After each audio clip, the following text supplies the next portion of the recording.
जब जब वैश्विक समस्याएं सामने आती हैं तब तक बिहार की स्थिति भी स्पष्ट होती है। बिहार में प्रवासियों की स्थिति काफ़ी स्पष्ट होती है। 2020 में प्रवासी का मुद्दा पूरे देश भर में तब प्रकाश में आया था जब लॉकडाउन लगे थे और पैदल ही बिहार के प्रवासी बिहार आने के लिए चल पड़े थे। कई तरह की घटनाएं भी इस दौरान सामने आई थी। एक बार फिर से बिहार प्रवासियों का संकट सामने आया है और बिहार के प्रवासी जो देश के विभिन्न राज्यों में जीविका के लिए जाते हैं, उनके लिए जीविका की बहुत बड़ी संकट इस समय उत्पन्न हुई है और इसकी वजह ईरान अमेरिका इजराइल युद्ध है। ईरान अमेरिका इजराइल युद्ध के बाद गैस की किल्लत ने इन्हें वापस बिहार आने पर मजबूर कर दिया है और जब वे बिहार में पटना स्टेशन पर आते हैं तो अपनी आप बीती बताते हैं कि किस तरीके से प्रवासी मजदूरों के साथ घटनाएं घटित हुई, आखिर उन्हें क्यों वापस लौटना पड़ा, उनके सामने आगे का भविष्य क्या है, वे जीविका के लिए आगे क्या निर्णय लेंगे।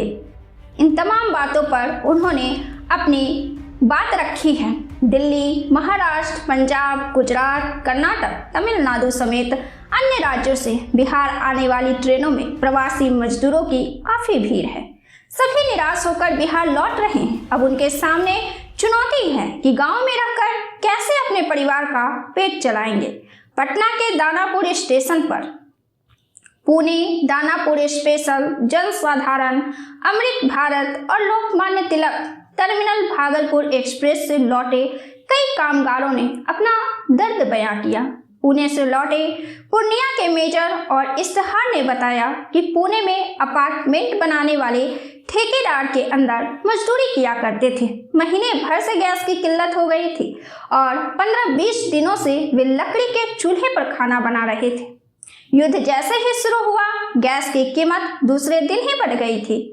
जो गैस 50-60 रुपये किलो मिलता था वह 300 से 400 रुपये किलो मिलने लगा। पिछले 2-3 दिनों से लकड़ी भी नहीं मिल रहा था। इससे रूखा सूखा खाकर दिन काट रहे थे, लेकिन बच्चे भोजन के बिना बिलबिला रहे थे। पैसे भी उतना नहीं था कि कहीं होटल में जाकर खाना खा सके। इसी वजह से वापस घर लौटना पड़ा। कटिहार के बीपुरा से रहीम और सूरज ने यह जानकारी दी कि पुणे की सरिया कंपनी में वे काम करते थे, लेकिन युद्ध के कारण 4 दिन पहले कंपनी ने रहीम और सूरज को हटा दिया। पहले ही गैस की किल्लत से वे परेशान थे, खाना नहीं बना रहे थे, ठेला पर खाना खाकर दिन गुजारना पड़ता था। आखिरकार हम लोगों ने घर लौटने का फैसला किया। कंपनी ने पूरी मजदूरी भी नहीं दी। युद्ध खत्म होने के बाद दोबारा जाएंगे, देखते हैं नौकरी मिलती है या नहीं। बिहार में प्रवासियों के लिए नौकरी की समस्या आज भी उतना ही महत्वपूर्ण है जितना कि पहले के दौर में था। उनके सामने आज भी भविष्य को लेकर अंधेरा छाया हुआ है। पूर्वी चंपारण जिले के बंजरिया ब्लॉक के जटवा, खैरी, संदरपुर हित और अन्य गांवों से लगभग दर्जन भर लोगों ने दिल्ली के पंजाबी बाग में लेडीज सैंडल निर्माण कारखाना खोला था।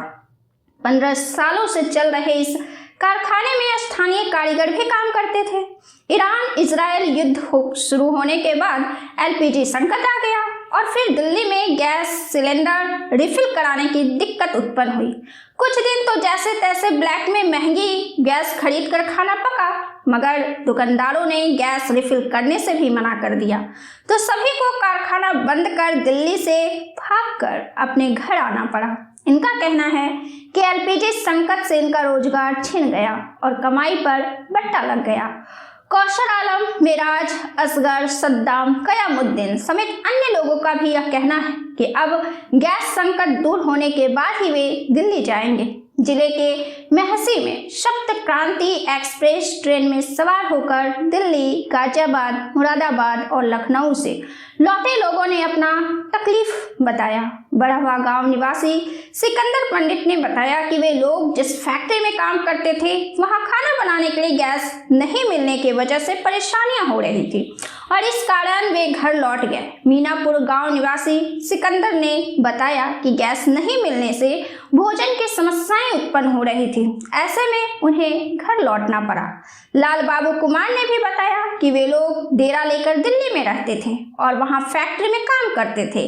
गैस नहीं मिलने के कारण होटल में खाना खाने लगे, लेकिन गैस की किल्लत होने से कई छोटे छोटे होटल बंद हो चुके हैं, कई बंद होने के कगार पर हैं। ऐसे में वे खाना भी खाएंगे तो आखिर कहाँ खाएंगे। सिकंदराबाद एक्सप्रेस से लौटे मधुबनी निवासी रामानंद ने कहा कि वे 6 माह पहले हैदराबाद गए थे। पेपर मिल में काम कर परिवार का भरण पोषण करते थे, लेकिन गैस की किल्लत के कारण खाना बनाना मुश्किल हो गया। अगर कहीं गैस मिल भी रही है तो 400 रुपये किलो तक मिल रही है, जो हमारी आमदनी से बाहर है। अररिया निवासी मोहम्मद ने बताया कि भाई के साथ सिकंदराबाद काम करने गया था। पूरे परिवार की जिम्मेदारी उसी पर है। बहन की शादी करनी है, माँ बाप की दवा का इंतजाम करना है, लेकिन वहाँ खाने का बहुत बड़ा संकट उत्पन्न हो गया है। होटल बंद हो गई है। कई दिन तक भूजा, फल और बिस्कुट खाकर गुजारा किया, लेकिन आखिर कब तक। बेगूसराय निवासी राजा कुमार ने कहा कि वे साथियों के साथ हैदराबाद में काम कर रहे थे, लेकिन 2 सप्ताह से स्थिति हाथ से निकल